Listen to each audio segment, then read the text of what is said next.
All right. Hey, everybody. Welcome back to Coffee Time with Crypto. So we're recording on a Wednesday. Yeah, out of the blue. We thought we would try to give you guys a little bit more content. So once a week was just not enough.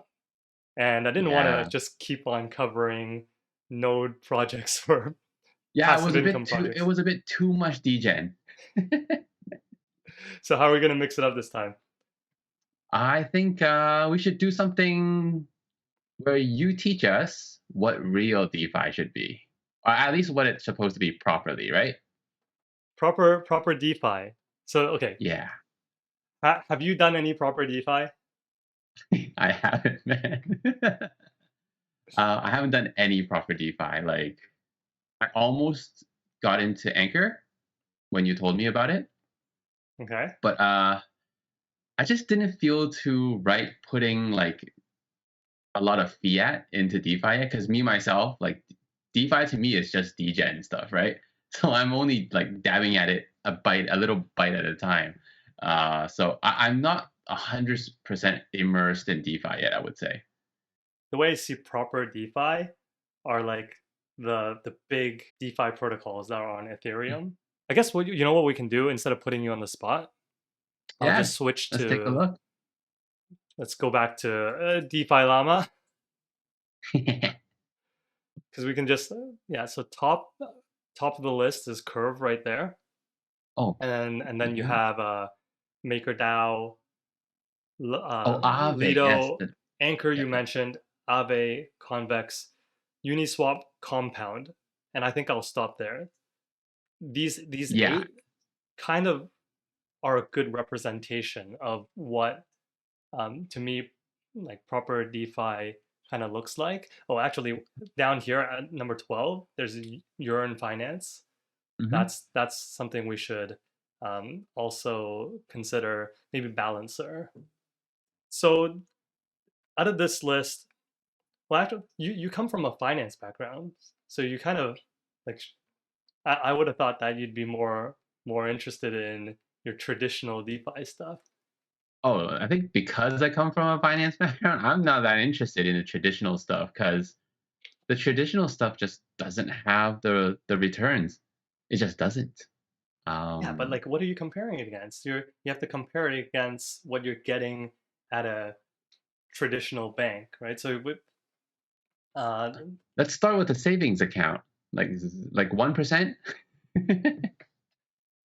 so if you look at I guess we can go to Aave would be a Mhm. good start. Just as so Aave is a lend. So their protocol is a borrow lend protocol. So you can Hmm. be a borrower or you can be a lender. Okay. So it's have you used Aave? I've never used Aave. So you haven't like um, owned a stable coin where you just wanted to kind of park it somewhere and earn some interest. I think the only stable coin I've ever parked money in is USDC. So yeah, here just on the Aave site, I think I'm connected to the Ethereum. So I'm on the Ethereum network right now, but Aave hmm is one of these protocols that they are cross-chain. So they've hmm launched their protocol on all of these platforms here. So you have Arbitrum, which is the Ethereum layer 2, Avalanche, one of my favorites, you have Phantom, Harmony. Some of these are all like Ethereum layer 2s. hmm But essentially, like on each of those platforms, you'll have a different set of assets that you can supply Yeah. and earn this APY they've given here. So all of these are actually, well, most of these are stable coins. Not all of them are stable coins actually here. hmm Um, and you're getting this APY up here plus some incentive reward Oh, token, okay. which That's is the the incentive. AAVE reward token. So Yeah. together you would have um, you'd have like 3.7% Okay. APY on BUSD. So I can tell I understand that these kind of interest rates are not particularly exciting for a Yeah, it's degen. basically no longer sexy anymore. Yeah, but when you think about Web3 and the the future of decentralized finance, the whole idea is that it should be secure enough so that you're comfortable putting not just play money in, right? Yeah. So right now, I But understand like from a degen sexy perspective, you're like throwing $1,000 here, $1,000 there, and you're like yeah, crossing your fingers, basically. hoping for the best, right? But everyone still has a need to save. Okay, not only to invest, but you're gonna have some cash on the sideline, and you got Hmm. to park it somewhere. So if you have a significant amount of cash and you're putting in a bank account, uh, yes, it's very safe. At least for the vast majority of people, they never think about their bank shutting down and losing their funds. Yeah. And in the worst case, if you're in the U.S. or in Canada, you have like a federal insurance Yeah. program which covers those funds. And so there is a big difference between right like currently depositing money in your local bank versus in a DeFi protocol. Oh, for sure. However, the longer these things have been around, the more they stand the test of time.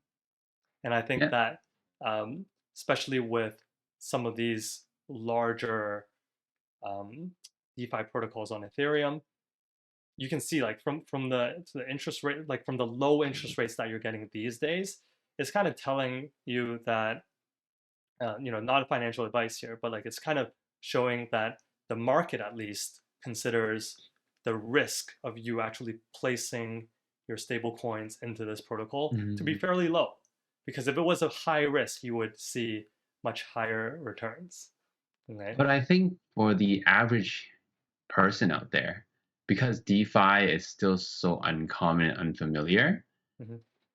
when you see interest rates like these, it doesn't really give them the motivation to change over, I find. Yeah. I think that's because it is you even if you're getting in now, you're kind of Hmm. I wouldn't say you're like early adopters, but you're definitely like the later early adopters, right? Hmm. So it's not quite mainstream. Like you're not really like the guinea pigs here. Like for me, I'm fairly comfortable placing even significant funds on Yeah. protocol like AAVE. Hmm. There are always going to be risks. Like there are big DeFi protocols with billions of dollars of TVL, which have been Yeah. hacked. Okay, Yeah. so um, whenever you're committing funds to DeFi, there there is no recourse. If something like that happens, Yeah. and I think that's always going to be a risk in the back. And for some people, they might be like, okay, for that risk, a 3% yield is just not worth it. Let's look at it from another point of view. Like the way I got introduced with the help from you was already a little confusing at the start. So I think it puts a lot of people off, whereas they could just go to a bank, they know that guy, this bank has been around forever, and hey, it's only like 1 or 2%, but still I know it's there, it's safe, and all that stuff. And I think that's why the proper DeFi hasn't really gone like very mainstream. I think the technology savviness you need in order to even work it, a lot of the boomers just aren't gonna touch it. I think that's a really good point. So you have not only the risks of using DeFi, Yeah, but you also have this learning curve, right? yeah, It's very difficult to um, get set up and to yeah, buy crypto for your average person out there who has yeah, never actually, maybe they're not so tech savvy yeah. and maybe they don't have somebody to help guide them along, right? What today's video is not going to be targeting those who are already comfortable with the degen stuff because right. It's more like if you're really thinking about going into crypto, not just to play around, but to see what you can actually do and how you can um, how you can use it from a savings perspective to actually replace some of the typical things you would do in traditional finance. Because what DeFi really is it's taking the traditional finance world and just trying to replicate all of these services that you have Yeah. in a decentralized way, so you can self custody your money, and it's permissionless. So anyone can create a wallet, Hmm. interact with AAVE's protocol, lend money, receive an interest, Yeah. and also borrow from them as well. Because what you've deposited with them can become your collateral, and Yeah. you can borrow money from them, and you can do whatever you want with uh, that money. So you're getting some kind of leverage through Yeah. that system. Now, if you wanted to go through, if you wanted to do that in traditional finance, okay, that that requires um, a lot of meetings with bankers, a lot of Oh forms to yeah. fill in, credit checks. Yeah. Uh, so it takes a lot of time, and you have to ask the bank for permission in order to do this. So that's really Yeah. what DeFi opens up. It allows anyone who has access to purchasing crypto and the Hmm. internet uh, banking services. Yeah. So I thought like the first time I used something like Aave, it was just really cool because you can see your interest being paid to you Yeah. um, in real time, and that was really cool. But then I'm actually quite surprised looking at it for the first time that the APYs are that low. Because I guess I'm just too used to all the degen stuff right now. And I'm like, man, Yeah, 4%. yeah, but all these are stable coins, right? So you have Yeah. to think like there's pretty much very low risk when you're depositing stable coins into a protocol like this. Um, Mm. so But Aave there, has a Aave token that's they use to that they use for governance as well as to incentivize ah, actually, these I have a tools. question I've always wanted to ask. Yeah, I just Yeah. haven't gotten my mind to it. It's just, what's a governance token? Okay. So um, a governance token is a token that gives the holder Um, a voting right in a DAO. So a DAO is a okay. decentralized autonomous organization. Yeah. So it's basically these new structures to manage a, a DeFi protocol. Okay, so everyone who, if a token is a governance token, Mm-hmm. then having ownership of that governance token gives you a say in some of the decisions that that protocol will make. So, for example, like on Aave, we can go to this governance section here, Okay. and you can see. So, what you have to do is like you can't just own the Aave token and get this vote. You have to buy the token, and then you have to stake it in the protocol. Okay, so when you Oh, okay. stake it in the protocol, it's different from you depositing money as a lender. What you're doing Mhm. is you're using your governance token as as a way to secure the protocol. Okay. Right. So the idea of a decentralized protocol is that um, you you need the majority of tokens which have been staked in order to kind of control the decision making in that protocol. So here Mm, you have a bunch of proposals. Basically, okay. somebody will make a proposal, and then the the token holders will vote. Okay. Okay, so uh, if you had if somebody could purchase the majority of the tokens that are staked, then they could kind of call the shots in the protocol. So you Okay. kind of want that governance token to be distributed to as many people as possible, So then Yeah. that that protocol becomes very decentralized, and Mm, that's why we still when you stake an Aave token, you are securing the Aave protocol. wow. So Okay. Aave has a DAO. It seems like it's very active, and um, you can go and check the Aave contract to see how many token holders there are, just to get a sense for how decentralized these protocols are. And I would say these big Ethereum protocols, they're the most decentralized out of Mm. all of the DeFi protocols out there. Is Aave considered a DAO? Aave has a DAO. Has a DAO, but this is what we're looking at right now is not the DAO part. So there are protocols that are, well, there are DAOs that are just um, DAOs for the sake of being a DAO.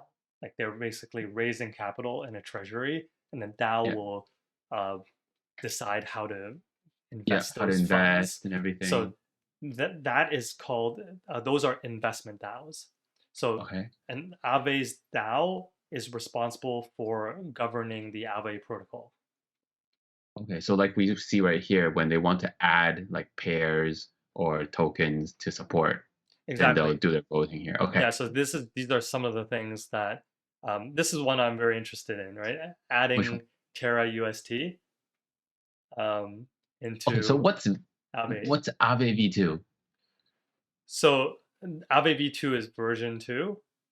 They have like a version 1, which is now like it once a smart contract or is launched on Ethereum, it kind of like stays there. So Uh-huh. then they when they upgrade, they do like a version 2. So you can kind of come here and see how there's so they even took out V1 from the front Oh, end, okay. but you have V2 and you have V3. It's just a different version of their protocol. That's in a different chain. Cool. Yeah. So when you stake Aave to secure the protocol, you actually can earn some staking rewards as well. So right now, uh, their circulating supply is not has not reached the total supply yet. Oh, okay. Okay, so if you go back to these, like when it pays out 0.8% in Aave tokens, Uh-huh. then that comes out of what the protocol has in reserve for Aave Okay. tokens. So that causes inflation in the protocol. But at the Mm. same time, when the protocol makes money, part of that part of that I believe gets burned. So there's like Oh, a balance to it. So in the end, Aave tokens, like because there's a max supply. Once all of that Aave is distributed, the token is actually potentially deflationary, and mm.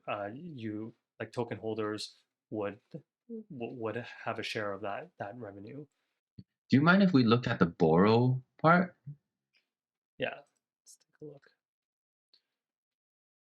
So they've kind of changed up how this app looks. Like I don't know if I like it that much. It used to be that you can see the borrow and the lend right next to each other. Uh-huh. Because what what I want to see is I want to make sure that um, your your lending rate is lower than your borrowing rate. So the protocol is actually making money. So for Yeah. example, here you see BUSD, you have to pay 4.07% to borrow BUSD. Okay, Mm-hmm. and then if we go back to supply, you to supply it, you only get 2.9%. So they're making money if you just Mm-hmm. look at that top number. But when this 2.02% um, is a incentive for Oh, so borrowing. we're not giving it. We're actually receiving an So incentive for this bottom borrowing. one, Okay. you're receiving, and the top Okay. one you're paying. So some Oh. people, when they look at this, they'll think, okay, if I want to if I want Aave token anyway, then uh, then it's almost as if it's only going to cost me around 2% to borrow this Yeah. BUSD. And when I supply it, I'm getting 2.9 plus 0.8%. 0.8. So what this is typical of these DeFi lending platforms. They use their Uh-huh. incentive token to um, to make it so that it's attractive to borrow, Okay. right? But really, it's not costing the protocol anything other than inflation. Okay? Yeah. So who is it? So what it is you as a token holder, you would get diluted through the Mm-hmm. inflation, but in return, you're incentivizing people to use your protocol, and that Yeah. grows the TVL. Okay. But that only works until all of the tokens are distributed. Okay, Yeah, because then they and won't be giving any more incentives, right? yeah, and then I would want to see if people are still borrowing, because right now, if somebody is like, okay, I can borrow and it's like 2%, and I'll supply it, and I can get 3.7%, I'll just do that. Mm-hmm. I'll just borrow and then I'll just supply it, and I'm actually getting something back for Yeah. borrowing.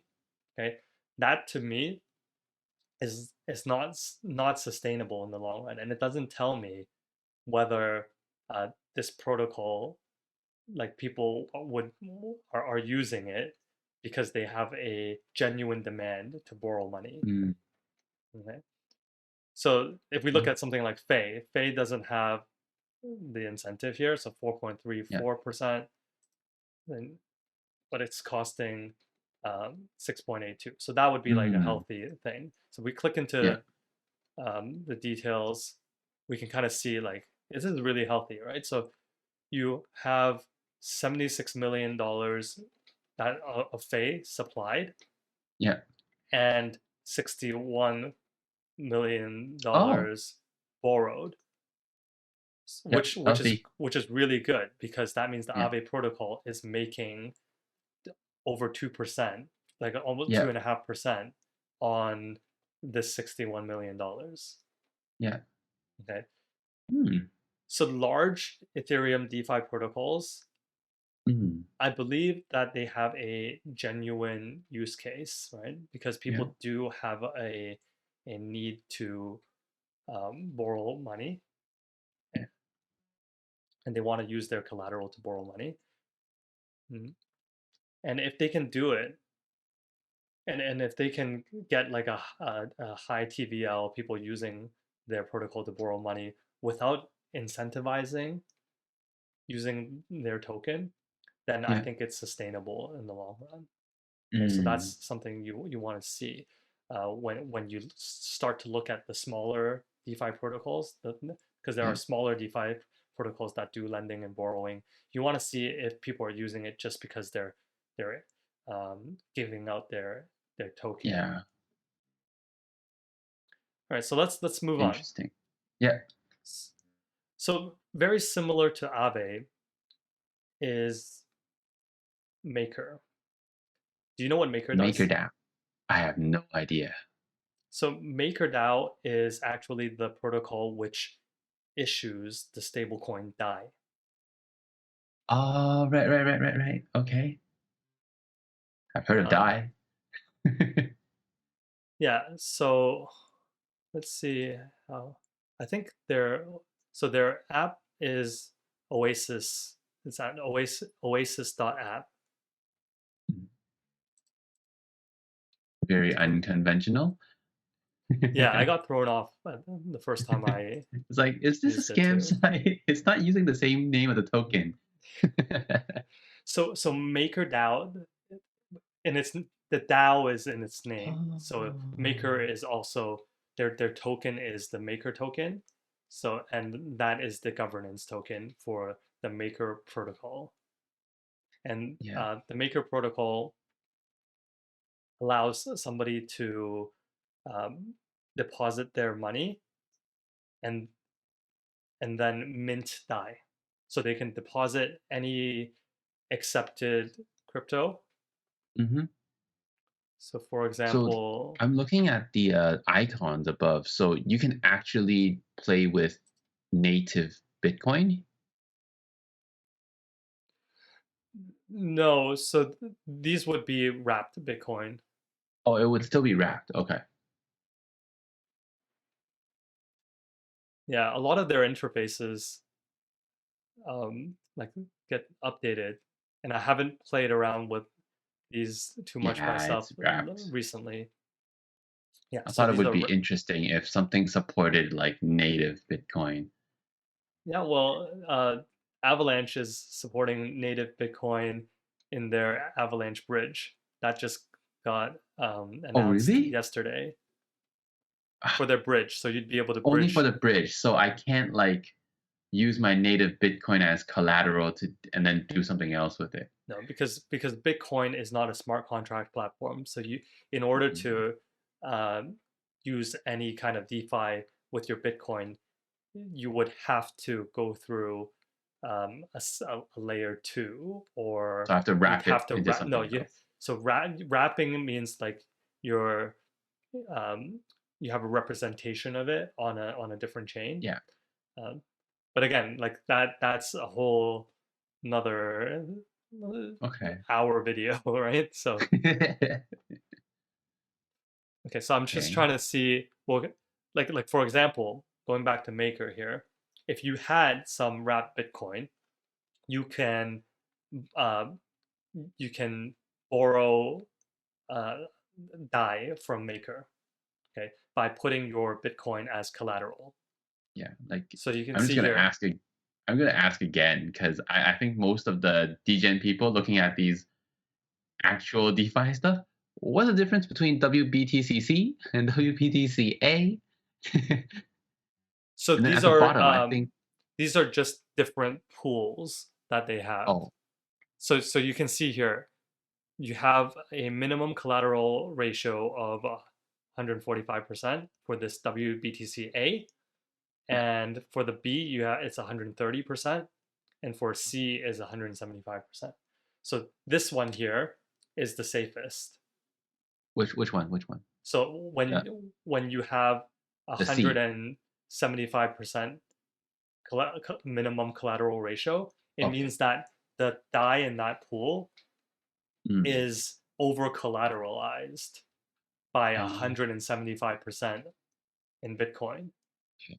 Okay, which I'm sure the math is wrong, but like roughly speaking, it means like if Bitcoin falls 75%, you're still 100% collateralized. Okay, it's not roughly that Nice. math, but the higher your collateralization ratio, the Mhm.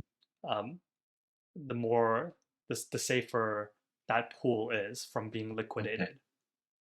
Okay, so as somebody who's borrowing, the Mhm. more I the more collateral I put in, the lower the interest rate will be for me to borrow DAI. So you see here, Okay. it's only going to cost me 0.75% per year Uh-huh. to borrow DAI if I supply if I over collateralize that Ooh. borrowing with by 175% Bitcoin. Okay. Okay. Okay. Okay. So, like, just for illustration purposes, if I wanted to borrow Dai with my WBTCC, I kind of have to put in at least $2, like like something that's worth $2 of WBTCC almost to get one Dai. So if it was 200% collateralization ratio, Yeah. then you would have to put in $2 for every dollar that you borrow. Okay. For Understood. a 175 means you have to put in $1.75 for every dollar that you borrow. Okay.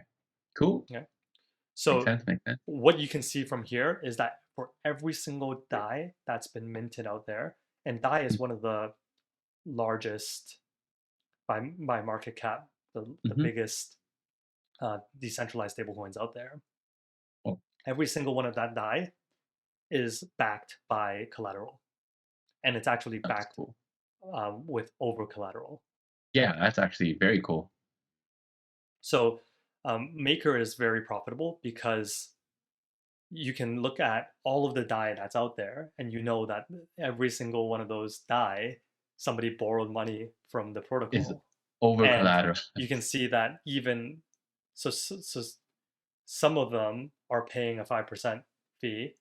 It can go Hmm. from very low. So I don't think you're gonna get lower than that, apart from maybe a stable coin. Let's see. So GUSD 1% fee. So you see how like something which is very safe, Yeah, they only require 101% collateral. They still want it to be fully backed, fully collateral. Yeah. okay? But it's only 1% more, Mm, and the fee is only 1% per year. nice. But I Okay. think that's as safe as you're gonna get. If you're Yeah. even if you use Link, like that's high. Mana is gonna be very high. Um, They're ETH all over ETH collateralized. is So, cheap, right? So ETH is oh half a wow, percent. 0.5. So the reason is because these are wrapped Bitcoin, and wrapped Mm-hmm. Bitcoin is not seen as safe as a collateral as native ETH, Oh, okay. right? So your Yeah. native ETH is your best collateral on Maker, Yeah. it seems. Yeah, so here you can see when you open a vault, which is basically um, where you can put your collateral, they Mm-hmm. charge you 0.5% interest. That's your stability fee. Uh-huh. And then if you get liquidated, then you have a liquidation penalty of 13%. 13. Yeah. So the difference between AAVE and Maker is that Mm-hmm. AAVE you put in um, the deposit, you can use that as collateral to borrow another crypto. Yeah. Okay, it could be a stable coin, it could be other crypto. Here with Maker, you deposit your collateral and you borrow DAI. Yeah. So let's Like see. that is the only thing you're borrowing. Yes.